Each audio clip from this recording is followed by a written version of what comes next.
अस्सलाम वालेकुम, good evening. मेरा नाम अब्दुल अजीम शेख है और आप देख रहे हैं एक और तहलका न्यूज़। आज हम मौजूद हैं मुंब्रा के कौसा इलाके में उम्मीद फाउंडेशन के ऑफिस में, उनके कार्यालय पर, जहां से उन्होंने कोविड-19 के चलते जो रिलीफ के कामों को अंजाम दिया है, उसी कार्यालय में हम मौजूद हैं। और आज हम आपको जिस न्यूज़ से अवगत कराने के लिए हाजिर हुए हैं वो न्यूज़ ये है कि इन्होंने एक अलग तरीके का, जो कि सबसे बिल्कुल हट के है, कि the real heroes of Mumbra के नाम से एक अवार्ड की तैयारी की है और उसका बहुत बड़े पैमाने पर प्रोग्राम करने जा रहे हैं। ये हम इनके ख्यालात को सुनते हैं कि इन्होंने किन किन लोगों को उस कैटेगरी में रखा है। और उसमें एक सबसे बड़ी खबर ये है कि जैसा कि हमें पता चला है कि इन्होंने प्रेस के लोगों को और मीडिया कर्मियों के लिए भी, क्योंकि कोविड के चलते उन्होंने भी जिस तरीके से अपनी जान जोखिम में डाल के अपनी खिदमत अंजाम दी है, उनको भी उन्होंने शामिल किया। आइए हम खुद सुनते हैं उनके ख्यालात को और जानते हैं उनके इरादों को। अस्सलाम वालेकुम नाजरीन, हम इस वक्त मौजूद है हमारे मुंब्रा शहर के जनाब परवेज़ फरीद साहब, उम्मीद फाउंडेशन के ये बानी हैं। और हाल ही में इन्होंने एक अनाउंसमेंट की है। वो अनाउंसमेंट ये है कि the real heroes of Mumbra का ये अवार्ड सेरेमनी मुनक़िद करने जा रहे हैं। और ये पहली बार ऐसा इस शहर में हो रहा है, बल्कि मैं समझता हूँ इस शहर में ही नहीं, हिंदुस्तान में ये पहली बार होने जा रहा है। इसकी शुरुआत कि इस पैंडमिक के अंदर जिन लोगों ने पूरे देश में एक नेकी का काम किया, पुण्य का काम किया है, लोगों को राशन बांट करके, लोगों को खाना बांट करके, हर तरीके से अलग अलग तरीके से मदद की है, तो उनको उनका एक सिला तो नहीं दे सकते, सिला तो ऊपर वाला देगा, लेकिन उनको एक एप्रिसिएशन जो हकीकी तौर पर आजकल परवेज़ भाई हम लोग सोशल मीडिया पे देख रहे हैं, जिसको देखो वो एप्रिसिएशन सर्टिफिकेट डाल रहा है, जिसको देखो ऑनलाइन मैं भी अभी जाऊंगा तो मुझे भी मिल जाएगी, तो किसी को भी मिल जा रही है और वो पोस्टिंग कर रहा है। लेकिन आपने जो ये अनाउंसमेंट किया है the real heroes of Mumbra, ये अवार्ड सेरेमनी, ये वाकई में एक काबिल तारीफ कदम आपने उठाया है। तो इसके बारे में हम आपसे कुछ जानना चाहेंगे, तो इसे हमें जरा सा विस्तार से बताइए कि ये किस तरीके से आपके दिमाग में आया और इसको अब आगे आप पाए तकमील तक कैसे पहुंचाएंगे। जी, पहले तो मैं तमाम मीडिया का, स्पेशली जो आज हमारे इस मैसेज को पहुंचाना चाह रहे हैं, इनका मैं शुक्रिया अदा करूंगा। दरअसल बात यह है कि देखिए, मुंब्रा में लॉकडाउन का जो मामला चला आ रहा है, इसको लेकर के बहुत ज़्यादा तफरा तफरी है। लोग परेशान हैं कि आखिर ये करने वाले कौन लोग हैं। लोगों को यही पता नहीं है कि ये जो बच्चे खाना ला रहे हैं, इसके बैकग्राउंड में कई लोग हैं जो ये काम कर रहे हैं। तो पता ही चला कि उम्मीद भी चूँकि इस पार्ट का एक हिस्सा है, यानी एक पार्ट है, तो तकरीबन 20 से 22 सेंटर्स हमारे पास ऐसे मौजूद है जो हमारे टच में हैं, जो रोज़ाना तकरीबन मैं समझता हूँ कि मेरे नॉलेज में 25 से 30 हज़ार लोगों का तक के खाना पहुँचाने का काम कर रहे हैं। तब मैंने देखा कि ऐसे कई बच्चे, ऐसे कई लोग जो मुझे टकराए, जिनमें मैंने एक बहुत अलग सा जज्बा देखा। यानी इन लोगों ने अपनी सेहत की परवाह ना करते हुए ग्राउंड पे उतर के इस लॉकडाउन के मौके पर ऐसे डोर टू डोर स्टेप पे जाकर उन गरीबों की मदद की, चाहे वो राशन देने की बात हो, चाहे वो फूड मील्स की बात हो, चाहे फिर वो आपके मेडिसिन की बात हो। तो कुछ बच्चे ऐसे मुझे मिले जिनकी हार्डली एज, मैं बच्चे बार बार इसलिए वर्ड यूज़ कर रहा हूँ क्योंकि इनकी एज बहुत कम है, और लेकिन खिदमत का जो जज्बा मैंने इनमें देखा, तो इस हद तक है कि इन्होंने अपने मोबाइल्स तक सेल कर दिए, आईफोन सेल कर दिए।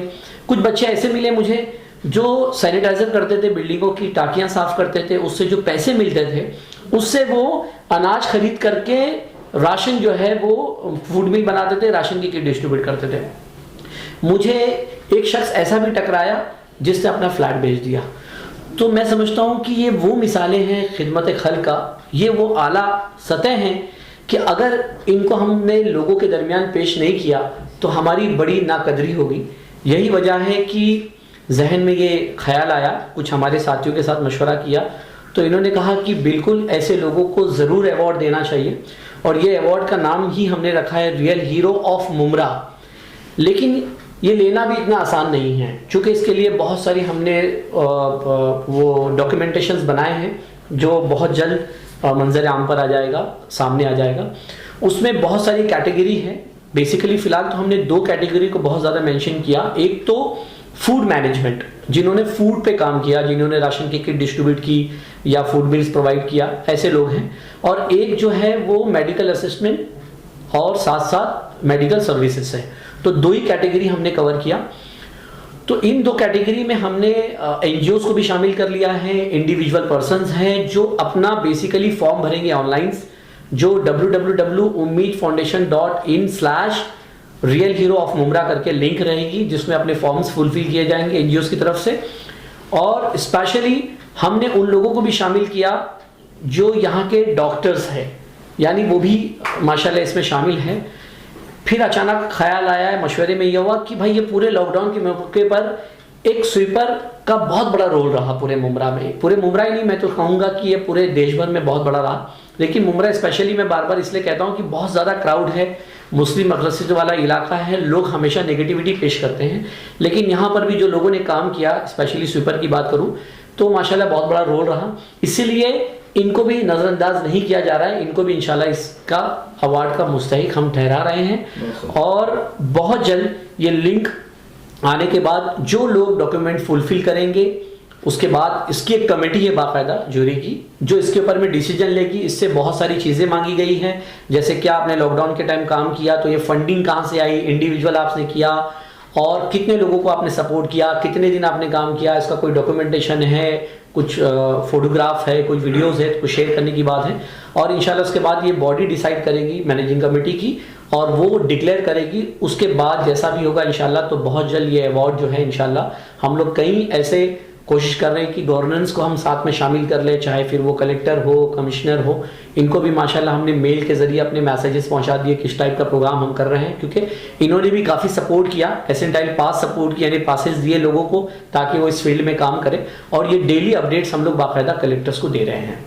परस भाई, ट्विटर पे एक ट्रेंड चल रहा था बीच में, #मुस्लिम खिदमतगार।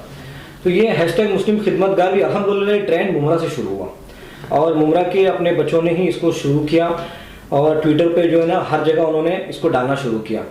तो इस हैशटैग को एक असल इंसाफ जो है वो सोशल मीडिया पे तो मिला, लेकिन उसका हकीकी इंसाफ जो है वो मुमरा के लोगों को मिलने जा रहा है।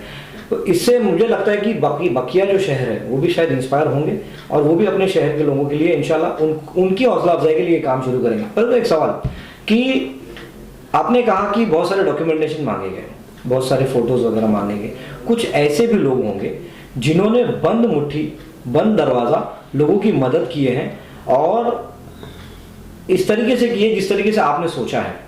तो ऐसे लोगों के पास क्या सबूत होगा कि वो करें, या हो सकता है कि वो बेचारे आगे भी ना आए इस बात के लिए? बेसिकली हमने कैसा किया है कि कोई ऑथेंटिक पर्सन, चूंकि इस फील्ड में अल्हम्दुलिल्लाह मुमरा में हर एक दूसरे को कोई जानता है, अगर उसकी कोई निशानदही कर देता है, कहता है कि नहीं इन्होंने इस तरीके से काम किया, तो हमारे लिए वो भी काफ़ी है, क्योंकि कोई मोतबर इंसान जो है इसकी जो है गवाही दे। साथ साथ मैं ये ज़रूर कहना चाहूँगा कि मुमरा में हमारे प्रेस वालों का भी बहुत बड़ा रोल रहा, चाहे वो प्रिंट मीडिया हो, चाहे वो लाइव मीडिया हो।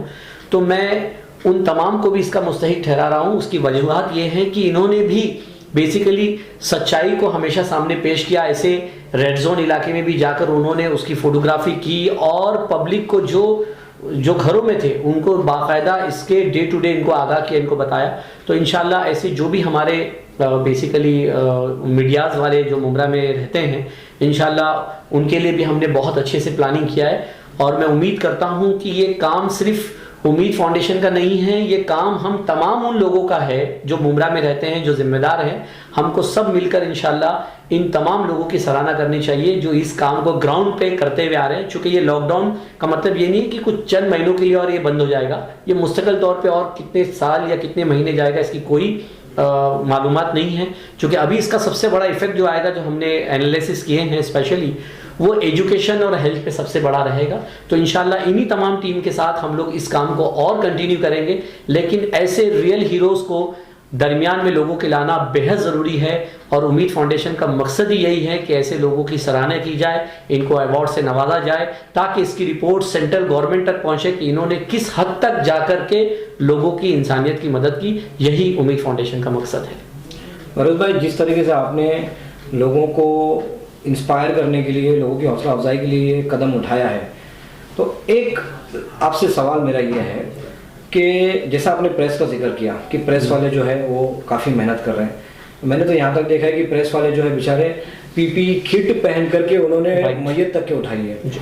और प्रेस वाले बेचारे ऐसे भी हैं कि जो ऐसे इलाकों में भी घुसे हैं जहाँ पर कैरियर्स घूम रहे हैं।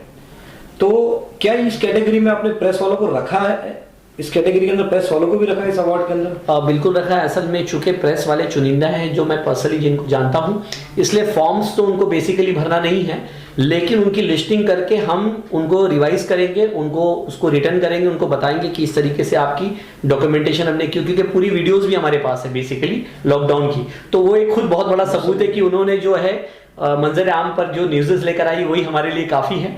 इसके लिए इंशाल्लाह जब जूरी जो भी डिसाइड करेगी तो हम लोग उनके नाम उसके साथ शामिल कर देंगे। लेकिन मैं एक बात ज़रूर बताना चाहूँगा इस मीडिया के ज़रिए कि साथ साथ नॉट फॉर ओनली हम लोग जो है रियल हीरो अवार्ड्स दे रहे हैं, सर्टिफिकेशंस कर रहे हैं, साथ साथ एक बाकायदा एक प्रिंट मीडिया भी रहेगा। डैट मीन्स एक मैगजीन टाइप बनेगी जिसमें जितने रियल हीरोज़ हैं मुमरा के, उनकी तस्वीरें, उनके मैनिफेस्टोज, चाहे वो छोटा हो चाहे बड़ा हो, ताकि लोगों के पास एक डॉक्यूमेंटेशन भी रहे और इस बात का सबूत रहे कि ये वही बच्चे हैं जिन्होंने इस लॉकडाउन के मौके पर इतना बेहतरीन काम किया। लेकिन मैं सलाम करता हूं उन तमाम पेरेंट्स को भी, उन वालिदैन को, उन भाई बहनों को जिन्होंने अपने भाइयों को, अपनी फैमिलीज को, ऐसे लोगों को प्रमोट किया, बाहर जो है बिल्कुल ना घबराते हुए इनको खिदमत का मौका दिया। मैं इनको भी, उन वालिदैन को सलाम करता हूं और इन जाबाज सिपाहियों को बहुत बहुत शुक्रिया। Thank you very much.